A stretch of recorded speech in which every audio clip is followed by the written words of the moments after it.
আসন্ন লোকসভা নির্বাচনে যাতে করে কোনো প্রকার অপ্রীতিকর ঘটনা না ঘটে ও লোকজনেরা যাতে করে কোনো প্রকার ভয়ভীতি ছাড়া ভোটদান করতে পারে তারই লক্ষ্যে শনিবার রাত্রি 8টায় গোমতী জেলার সদর উদয়পুর মহকুমায় ফ্ল্যাগ মার্চ করা হয়।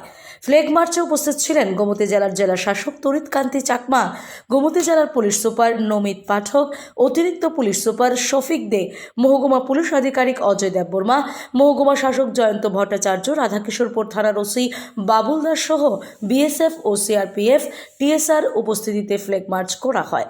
ফ্ল্যাগ মার্চ শুরু হয় রাধাকিশোরপুর থানা চত্বর থেকে শুরু করে জামতলা হয়ে ছনবন জাতীয় সড়ক হয়ে রাজারবাগ, রমেশ চৌমনি, ব্রহ্মাবাড়ি হয়ে পুনরায় জামতলা এসে শেষ হয় ফ্ল্যাগ মার্চ।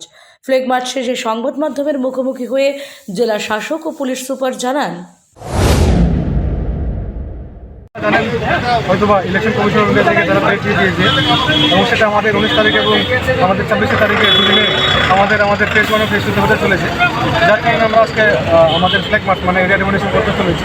তার সাথে আমাদের রিপ্লেসমেন্ট যেটা করতে লাগে 24 ঘন্টার মধ্যে, 48 ঘন্টার মধ্যে, 72 ঘন্টার মধ্যে আমাদের 7টা এসপি আছে, কিন্তু আমাদের দুটো পার্লামেন্টের কনস্টিটুয়েন্সি আছে। তার জন্য আজকে আমরা আমাদের বিএসএফের হেল্প নিয়েছি। আমরা এসপি সাহেব আছেন, এখানে এসডিএম সাহেব আছেন এবং পুলিশের সাথে কিছু এবং সিআরপিএফের যে ফোর্স আছে তাদের সাথে আমরা বেরিয়েছি যাতে করে এরিয়া ডমিনেশন এবং আপনাদের যে ফ্ল্যাগ মার্চ এবং আপনার ডিফেন্স ক্লাব প্রপার্টি আমরা দুটোটা যাতে একসাথে করতে পারি, তার জন্য আমরা বেরিয়েছি। আচ্ছা, কোন জায়গাতে হবে স্যার? আজকে আমরা উদয়পুর আমরা কভার করবো, উদয়পুরে আমরা চেষ্টা করবো আমাদের নেক্সট জার্নিতে এসে আছে সেটা কভার করা। আমাদের তারপরে দুদিনের মধ্যে আমাদের 7টা এসে আমরা এসপি সাহেবের সাথে বিএসএফ সাহেব এবং সিআরপিএফের সাথে আমরা সেটা কভার করবো দুদিনের মধ্যে। Bureau report S Bharat live 24 hours.